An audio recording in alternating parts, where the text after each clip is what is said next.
Welcome to the Narrowgate podcast. I'm Weston. And I'm Logan. And this is the Talyn Duncan episode. Yeah. Talyn is a graduate from 2014, so 10 years ago. And it was a really cool conversation to just see how far he's come and how God is using all of his gifts and talents and skills and passions all in the same place. I thought that was really neat. Man, I knew this dude 10 years ago when he showed up as a student, and it's been such a good time just catching up with him. But again, man, just seeing a passion that's so evident in what he's doing and knowing where it comes from. So yeah, man, I really hope this episode encourages you. And as always, if you want to hear more about Narrowgate, you can check out our show notes. And we hope you enjoy this episode.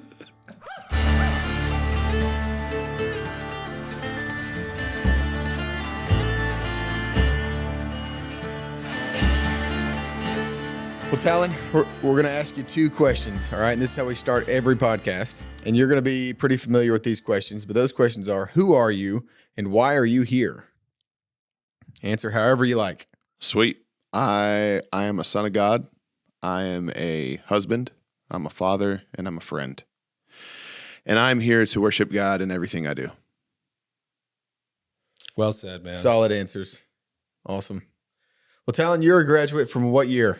So my class began September of 2013, so we technically graduated out. And what would that'd be April of 2014. So right at 10 years ago. Wow. Yeah. It's a crazy feeling whenever you cross the 10-year mark, isn't it? I knew it was the 10-year mark because we're like the ministry is literally celebrating our 20-year anniversary, like currently. And I guess it was one of the memories through my phone that popped up, and it was a clip of a video of a rehearsal for the Narrowgate's 10-year anniversary. And we were doing this kind of musical project, where Bill had an idea to do 10 hymns and do contemporary versions, do it live in the big barn. And I was like, oh, that's obviously like a clip of our rehearsal. And I look and I'm like, that's not Matt Dolan. That's Talyn Duncan filling in on drums. Yeah, buddy. Getting us prepped for that thing. So I was like, yeah, man, Talyn was like 10 years ago, almost on the dot, dude. Yeah. It's nuts. It's crazy. Huh. Crazy That is times. crazy. So I remember, I don't remember how I remember, but I remember you as a student, but you came after I left as a student and before I was on staff here. Yep. And so do you remember, do you remember me? Yeah, I remember you. Oh, man. Sorry. Okay. That's the first question I guess I need to ask. But Yeah. Just say yes. Talyn, just say yes. I remember you came with a ministry, like some other group, like and visited. Yeah. You're like, so that would be my men's group at the church. That's what it yeah, was. yeah. And there were a few other guys with you, and you're like, yo, I'm a graduate, and you did a great job. I remember of going around the room and like talking to each individual person, because That's cool. it's so awkward being I guess you could say a student, in the ministry, and everyone's from different places and different backgrounds, and all of a sudden you're meeting all of these random people all the time. And for an introvert like me, I just like want to go find a corner and sit there and not talk to anybody. So I just remember you did a great job of coming up to each individual person and chatting it up. So I appreciated that. Well, that's awesome. I was way cooler back then. I will say I had the benefit of being on staff at the time when Talyn was a student. And not only that, like, man, I mean, again, you're one of the most talented drummers I've had the chance to play with. And again, we had a lot of opportunities of doing worship together, man, around the lodge, even for some events and on some trips. So yeah, man, I got to spend a good chunk of time with Talyn, and I'm better for it. So Yeah, that's cool. You and me both, man. I remember the first time I had found like a djembe somewhere in the lodge, and you're like, dude, can you play?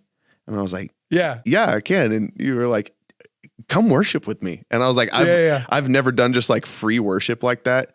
And it was one of the most powerful expressions and encounters in worship I've ever had in my life.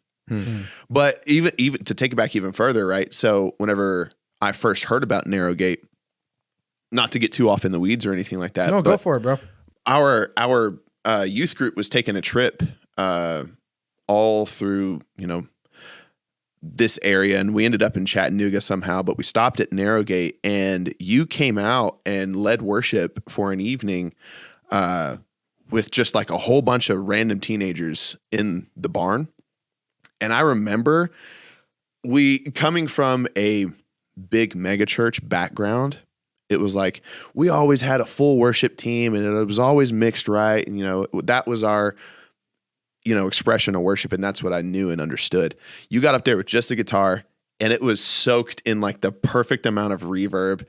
And I was just like, I was lost in worship in that moment. And I was like, oh, there is something to this place. There's something to this type of expression. And so it was actually that trip that solidified, like, I need to go here. I need to be a part of what's happening here. Yeah. Yeah, man. I don't want to breeze past that too fast. I mean, what did life look like for you before Narrowgate, before even going on that trip with the youth group? Yeah, man. So a lot of just anxiousness. I was super, super into metal back in those days, and it was to my own detriment, because I was like already anxious and everything. So I'm just like pumping myself full of more anxiety inducing music. And so I'm just like a big old ball of stress all the time. And so I didn't know what I was doing with my life. Senior year of high school, I was like, dude, I'm fixing to go out on my own, and I have zero direction. Right. And so got into some things that I shouldn't have. And my pastor contacted my parents and was like, hey, is Talyn okay? And they were like, no, he's no bueno right now. And so he approached me and he was like, hey, you should go on this trip with us. We're going to be passing through Nashville. We're going to make a stop there. If you go on this trip with us, you can go for free. I just want you to see this place called Narrowgate. And so I was like, all right, whatever. Lo and behold, have that encounter. And it was like, all right, here's the direction that I was looking for. There's a community college here. I was thinking about all of this stuff as I was like, because I was so excited to get on this podcast today. And I was processing through some of this. I remember going to a community college here, and it was the last day for an enrollment. And I pulled into the parking lot, and something inside of me was like, do not enroll in college. Get out of this parking lot right now. And a month later is whenever I got accepted to go to Narrowgate. And so I was like, wow, that must have been Holy Spirit or something. Tell us a little bit about your student experience, or a little bit about, I don't know, what you're doing now, what you got going on now. And I don't know, just how Narrowgate's impacted your life, Yeah. So Narrowgate impacted my life in a lot of ways. It kind of brought me into my own true relationship with God. And it wasn't something that was, the household standard, because at this point, I'm freshly graduated out of high school. I haven't had any time to myself to figure out, how do I want life to look? How do I want my routine to look, or any of that, And so it was the perfect segue for me to go into adulthood, to kind of get a foundational faith first. I've got so many awesome core memories and stories. There's one of them involving you directly, Logan, and I'd love love to bring this to your attention. I hope the next word he says isn't fireworks. Yes. No. Oh no. I've still got emotional damage from that, man. I can't wait. Spin your tales. Okay. Okay. So one evening, a certain Ben Montgomery disappeared from the group, and we were trying to find him. So we're searching all throughout the acreage and the hills and the trees and the highways and everything. And we finally are like, dude, he's hiding somewhere. Let's just go sneak into the lodge, grab some muffins, because we used to have these big old muffins down there in the pantry. Yeah. Let's go sneak some muffins and then hightail it back to the barn. We go down there and we find Ben sleeping in the basement. And we're like, dude, come back to the barn. Like, what the heck are you doing? And Corey Cameron goes and starts just rummaging through some of the closets. And it's like out of a movie. He's just like, dude, get over here. And we open up, and there's this giant milk carton full of fireworks. And so we were like, oh my gosh, we found what we're doing tonight. And so y'all built out the shops, right? It's now, it takes over that whole concrete pad. Oh, and then some. The ministry's built an entirely new wood shop, like fully dude, get out professional here. grade. I mean, dude, come see it. Dude, I have to. Because a lot of this is going to show my age now because I'm going to be like, back when. Yeah. Oh, yeah. Everybody does it. Yeah. Do it. Okay, cool. Yeah. Okay, cool. And it was always harder, and everybody's. It was. We didn't have nowadays. steaks for dinner. Yeah. Yeah. Powdered milk. It was powdered milk. Yeah, that's a fun one. Yep. So anyways, there used to be, the wood shop and then the metal shop over here. And there's that concrete pad right there in the middle. So we go up there and we light off these mortars. And we're like, oh my gosh, that was hilarious. So we're running, we're chucking away all the paraphernalia like into the creek bed and everything. And we're up there laughing and having a good time. And all of a sudden we see 2 headlights coming from the lodge. And we're all like, crap. And so we all just jump into. This was our first night in the barn too. So like, I don't even have sheets yet. Oh, I forgot about that. Yeah. And so we all just like jump into our bunks, cover ourselves with sleeping bags, and we're all breathing hard and sweating. And Logan and Casey like kick down the door and come in. What were y'all thinking? And so we're all breathing hard, trying to act like we're asleep. And Connor Scribner was in the back bunk and he couldn't take it anymore. He just busted out laughing. And I think that was the tipping point for Logan. It was just like steam came pumping out of your ears. I think it had been a long day. Yeah. And I was, I was responsible for late night. And oh my gosh. Yeah. Yeah. That's the, they Because probably saw the worst of me in those next few Well, I know that months, feeling because it's like part of you maybe doesn't really care that much. Yeah. But then the other part of you knows like Bill's going to be breathing down my neck. Yep. Well, I wonder if this resonates with either of you guys as a dad. Like there's something about just knowing that you're responsible for either someone or a situation, and then all of a sudden it's like, oh, the lessons that I've learned about myself and how to deal with my own emotions, like just for a moment, they seem to be just gone. Like they're just gone. I guess I've forgotten everything just because I'm the one who's supposed to be responsible in this moment. I think that was some early stages of that. Yeah. But honestly, dude, you guys were. You and your whole class, man. I mean, gosh, what a great group of guys. Yeah, I'm curious if you still keep in contact with any guys from your class, if those are some relationships you've continued over the years or what. Yeah, a few of them. I keep in semi-regular contact with Gideon. And then, Ben. That's my cousin by marriage, by the way. Oh yeah? Yeah. Yeah, I married his cousin. Sorry. And then Ben Montgomery, he and I talk on like almost a daily basis. Cool. So he was 2 classes ahead of me, But yeah, I think, those are the 2 main connections. At Harrison being 25 and the rest of us being 18, it was like he was the crotchety old man in the group. I think he was so excited to graduate. It's like, get me out of this group. But yeah, that happens. Yeah. Well, man, tell us a little bit about what you're doing now. Yeah. So I work at Trinity Fellowship Church, associate music director out here, in charge of all of the. I've actually got a handbook right here. Where is that church? Amarillo, Texas. Gotcha. Yep, up here in the barren plains. But I do the social media content and podcast production for Tabernacle Worship. Which, there you go. You can kind of see it. There we go. Which is our worship program. And so the cool thing about Trinity Fellowship is there's multiple campuses. And so this being the main, biggest campus right here, we help allocate resources to a lot of the other campuses.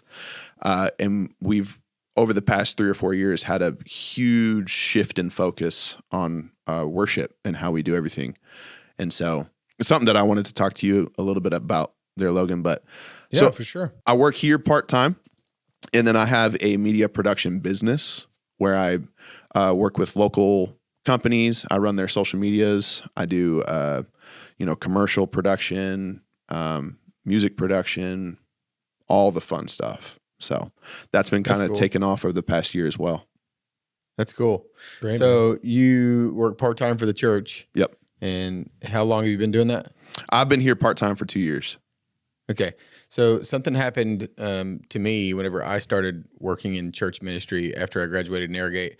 And that was sort of the realization of how Narrowgate discipleship, Christianity mentality and like full on church ministry Christianity are not the same. No. Have you No. have you noticed that, and what does that look like for you? Yeah. Just the differences, like the kind of the culture shock almost, it kind of is a culture shock. So, this isn't my first job in ministry. My wife and I were both co-youth directors at a small church in Dumas. And that was more of a culture shock for me. I was like, dude, working with junior high and high school kids was hard. Yeah. So I can only imagine what it's like for y'all, working with 18 to 25-year-old, technically like kids, It's better. Yeah, it's a little better. Yeah. But so something that I have always loved and cherished about Narrowgate is, you get guys from all these different walks of life, very raw and real. Harrison Rudder is a great example of that. He came in and he was just like the most raw and real guy. Like, I'm here to learn more about God, and I'm not here for any, BS. Like, that's what I'm here for. And that type of intentionality is rare in the church culture.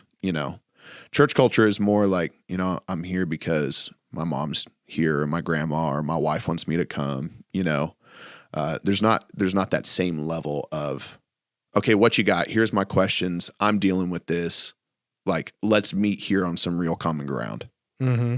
So yeah, I don't know. As you're thinking about that, something that sticks out has been pointed out to me lately. Like how many of us in our churches, of course, everybody's being cordial, everybody's saying hello, greeting one another, fellowshipping, and it's like, hey, how you doing? And on the days where you're not really doing that great, like how many millions of times in churches across America are people, hey, I'm good, I'm fine, good to see you.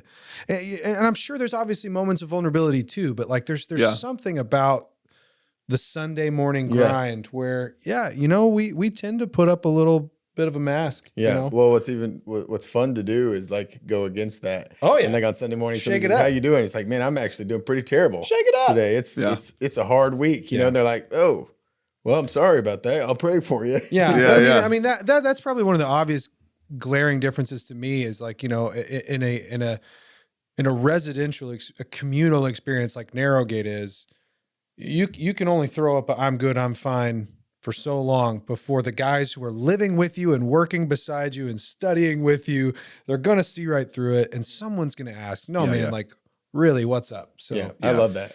Yeah. But anything else too, that God's kind of shown you as you've walked through different seasons of vocational ministry since you've been out? For men in particular, I've got a men's group that I lead. I'm so proud of this group and these guys in it. We go out every other Thursday and we smoke cigars and drink whiskey and we talk about how, Yes.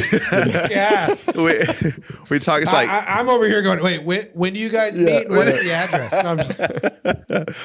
And we just ask the real question. It's like, hey, how's your family doing? What's it like this month, in your home as a father? What's God showing you? Because that's the other thing. It's like, you hit these different epochs in your life of like, 18-year-old me thought he had it figured out. And then you get married and you're like, oh crap, I got nothing figured out. And you kind of get your bearings a little bit. And then you have a kid and you're like, back to square one. I got nothing figured out again, So what I've seen is that, essentially, like if we could compare it to some things in church ministry, right? There's small groups, and there's these people that gather and there's that intentionality. Narrowgate is like that, except for a year straight or 6 months straight, or however long you choose to stay there. It is that intense of vulnerability and participation for that duration of time, so it's pretty intense and you get some serious downloads that way, so I think that the congregational, like, collective worship, I think is great. But for men especially, it's hard to get vulnerable and be like, man, I'm dealing with this week. We had this come up. We owe this much money this week for something that came up. It's harder to have that kind of encounter on a Sunday morning whenever everyone's dressed fancy and you're getting your coffee and everyone's got a smile on their face, you know? So. Yep. That's cool. I resonate with all the things that you're saying because I lead a men's group on Wednesday nights. I've been leading a men's group for a long time. I mean, even when you were a student, you know, I was bringing out the men's group that I was leading. And so, I'm also very proud of my men's group. You know, we don't drink whiskey and smoke cigars yet. Yeah. You're like, oh, actually, that would be hard because I don't drink at all. So, but hey, you know, whatever. Yeah. I will say though that taking a group of men within that sort of church culture and really digging deep and creating an atmosphere that is safe, you know, to be vulnerable and to be yourself. You know, that's one of the things that I like most is you can get together and not have to have a mask up. You know, you just come as you are. And I love the way that you tied that together with that's what Narrowgate is. It's just for longer, you know. Like that's a great way to look at what this place is and what discipleship is, you know. Yeah, it's not absolutely. just meet once a week with a mentor. It's live your life next to people who are, you know, edifying and who are, you know, walking with you and working through the same sort of struggles in life. You know, that's really, really important. Yeah. Yeah. So I want to, you know, you're clearly excited about kind of like what your church is discovering about worship and how you guys are doing things. And I'd love to pick your brain about that. Before we get there, can I just ask, I mean, can you remember anything specifically that God was kind of working in you or working out of you while you were a student in Narrowgate, or what he was speaking about, you know, your purpose that has essentially got you to where you are now? Anything come to mind? A huge moment that changed my entire experience was with Bill Spencer. So the entire time that I was there, you know, you're sitting there having these kind of daily conversations with the Lord. Okay, who am I? Why am I here? Who am I? Why am I here? You know, and you get a lot of the who am I for the first month. And then your brain starts to kind of settle in. Okay, this is my identity. This is who Jesus says I am. Okay, so now let's get to the good stuff. Why am I here? And for me, that was an unhealthy question for me because I kept trying to box the Lord in like, I'm a drummer. This is I am my passion. I am this vocation. I am this thing, right? And the Lord had to break me of that time and time again and be like, no, I've called you to be so much more than that. And if I were to go to my wife and be like, you should marry me because I'm the worship drummer, I'd be like, get out of town, bro. Like, you know, that holds no value little to no value in my day-to-day relationship with my wife. You know, it holds almost zero value in my day-to-day relationship with my sons. It's like, they don't care. They could give a rip, you know. My son wants to go play basketball with me. My son wants to go and play outside and get in the dirt and show me all of his tractors. It's like, you know, and if I were to have attached my identity and my worth and my value to this vocation over here, it would have been detrimental to those relationships and the people around me. And so one evening, you know, because everyone goes through and they have their nights where they're cooking. And I was struggling, man. I was visibly, you know, in my feels. And Bill comes in and we start hashing this out a little bit. And he was like, you know, one of the things that I would encourage you to do in your walk with the Lord, walk with expectancy and not expectation. You know, don't put an expectation on the Lord to operate a specific way. Walk with expectancy, knowing his characteristics, that he is good. He's a good father. He's going to provide for you. He's got it all worked out. And I think that was my greatest takeaway whenever it came to my own passions and my own walk with the Lord, of like, all right, you got it under control. I'm gonna live with, you know, expectancy that I don't know how it's gonna end. I'd love to see it end this way over here, but you know, I'm gonna relinquish the control of that. Yeah, great. It's great that still rings true with like, man, what am I saying? Rip. I'm pretty Two today. Totally different skill sets and like ways that God has wired you. And yet, yeah, man, that truth can be applied all over the board. Mm-hmm. So. Yeah, absolutely. Yeah. And, you know, I originally thought, you know, I was going to be a touring metal drummer in a Christian metal band. You know, I was going to go. I remember the metal drummer thing being like, oh, yeah. Yep. And he could do it. I mean, the dude could rip. But I don't know why in my head, I was like, all right, hold that one with open hands, dude. You know? Yep. The Lord works in such a gracious way of saying, hey, this is an idol and it has to die. But we can participate in this exchange to where it doesn't have to hurt so bad. You know, if you walk this out with me, you'll actually get to see how good I am to you. And it doesn't feel like your whole future and world is crumbling at your feet. Well, man, what are the things that are firing you up lately? Like, what do you get excited about in your ministry and your family? Again, man, if you want to, tell me your thoughts on how you guys are doing worship, I'd love to hear about it. But dude, let me hit that up. What's firing you up? I have a lot of things firing me up, and this is actually a daily thing that I have to talk with the Lord about. Just because I can doesn't mean I should. It's like, man, I could go produce a whole EDM record if I want to. I probably shouldn't, because it's going to be a huge waste of time at the end of the day, and I'm going to get paid $0 for it. But I'd love to talk about the worship stuff out here, because this is really like the bread and butter of what fires me up on a weekend now. As we're approaching Sunday, it's like, man, I get all excited and jazzed about this. So we built our entire worship program based upon the format and the flow of the tabernacle that was built by Moses, right? So the first iteration of the tabernacle. And the cool thing about this is, and I'll just jump right into it, man, it perfectly emulates a set list for a weekend, right? So typically you've got 3 to 5 songs that you can play during worship, right?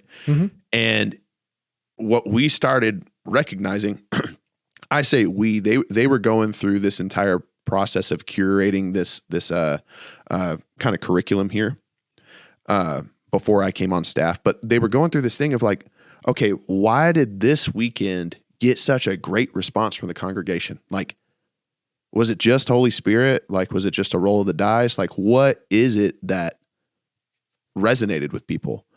And what they found was, as they started digging, was that there's a specific format that the Lord actually has set into place for the Israelites of how they were to worship him.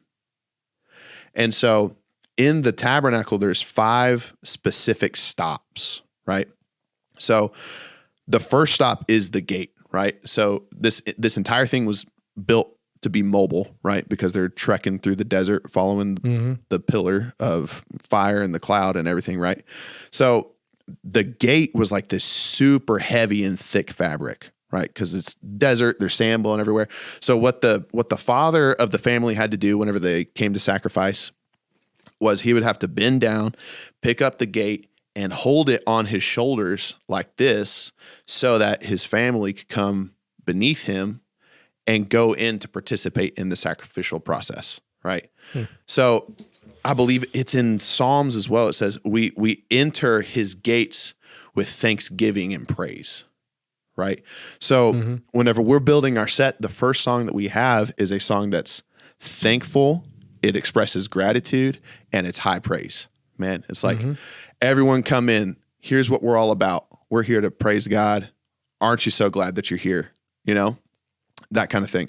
Then the next 2 stops are super, these are my favorite stops. You've got the altar, right, for burnt offering, and then you've got the laver. So now that you're in, now that you've given high praise, now that you're so stoked to be in the presence of God, now it's like, okay, I'm bringing an offering. And in worship, it's our offering of praise, right? And so something that I like to distinguish here, and that's really jacked me up over the past few months is, a lot of people come in with some type of, sin or shame that they're carrying. And I've heard people say, like, I just want to leave this on the altar. I just want God to burn this up, And there's an element of that is biblically true. Like in Proverbs, it says, like he's going to separate the dross from the silver, and that comes from burning, but it's not on the altar of God. The altar of God is meant for like the best. That's where you put the best. So whenever you come with your offering of praise, I'm bringing my best to you, Lord, because you've given everything to me. You can have everything I've got. And so from there, you've gone high praise. Now I'm here to offer everything that I've got. Then you go to the laver. And at the laver, the priests would go there and wash their hands from cutting up animals and burning stuff and everything, right? They would go and they wash their hands. And that was a time of reflection. You look into this giant bronze laver. I mean, it's a huge bowl. And you look into it and make sure that, okay, I don't have blood on my cheek, or, I don't got smoke over here or ash on my hands or whatever. You had to do that before you could go into the holy place. So you've got these 3 stops of high praise, offering, then this introspective work of, okay, God, like, is there anything going on in me that I need to address or repent of? Is there any cleaning up that I've got to do before I enter into the holy place? Because in the holy place, there was the altar of incense, which signifies prayer, right? There was the menorah, right? So that lit up this little tinted area. It's not very big at all. It kind of looks like a little private date room, Sure. This is where I'm going to go and commune with my wife or my bride.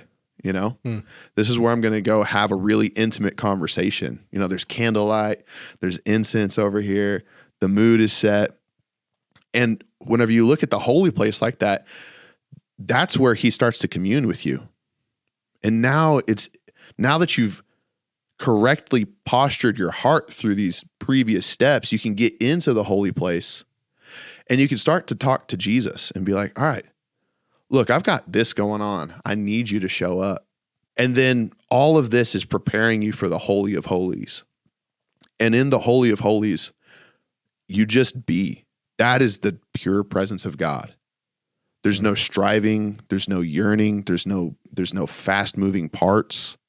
It's all about being there in the presence. Nothing else matters.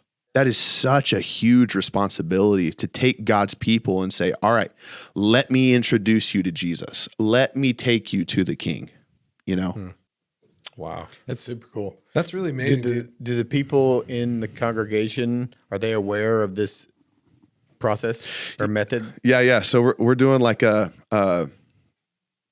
we're doing a really slow kind of reveal to them of like, hey, here's our method. I imagine there's ways that you can kind of, you're teaching Bible, to your congregation really cool. As you just kind of illuminate some of that to them. Because again, I think that's a huge part of our role as worship leader is not just take the people there, but like, or show them where to go, but give them an on-ramp to get there. Yeah. That's something, man, worship leaders that I've looked up to over the years, like Jonathan Allen did that so well. Mm-hmm. Didn't just point out, hey, this is where we're going, but pointed to the very accessible ramp and guardrails that say, hey, here's how you can get from wherever you are and however you're feeling about opening your mouth and singing around a bunch of strangers you might not know, which can be uncomfortable, to getting to the place that is the Holy of Holies, that is communion with God. Again, Jonathan did that so well. And it's really cool to hear that you guys are equipping people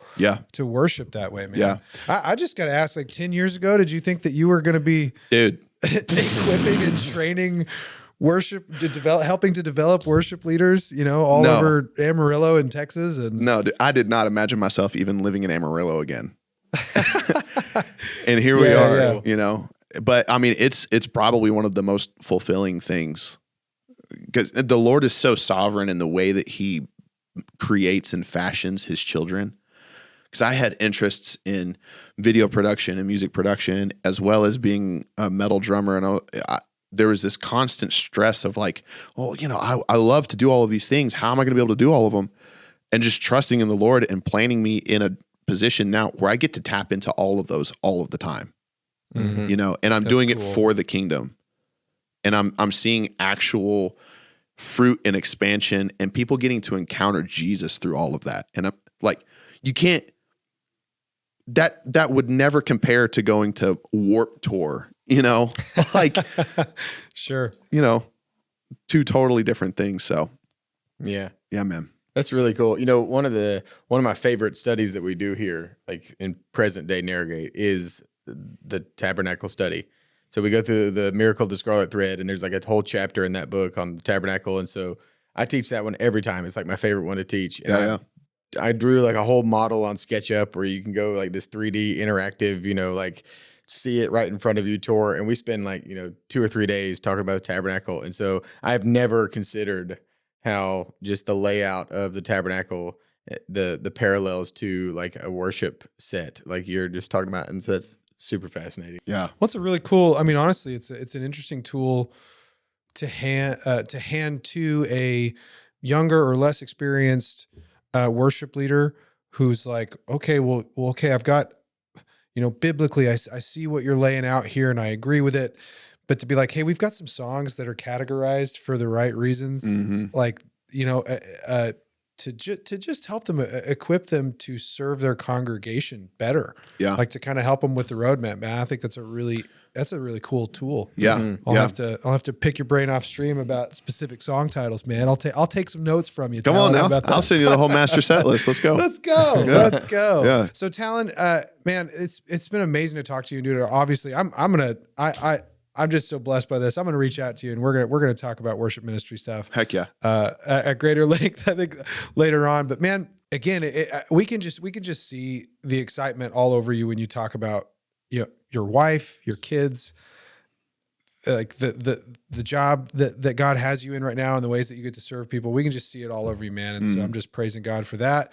But yeah, dude, like if there's one thing that you wanted to leave, you know, knowing that this podcast, it's for anybody who is curious about what God is doing in and through, you know, the Narrowgate ministry, but specifically for graduates. So if there's any guys, you know, graduates of all ages, man, if there's one thing you want to leave them with, one way you want to encourage them, one thing you want to challenge them with today, what would that be?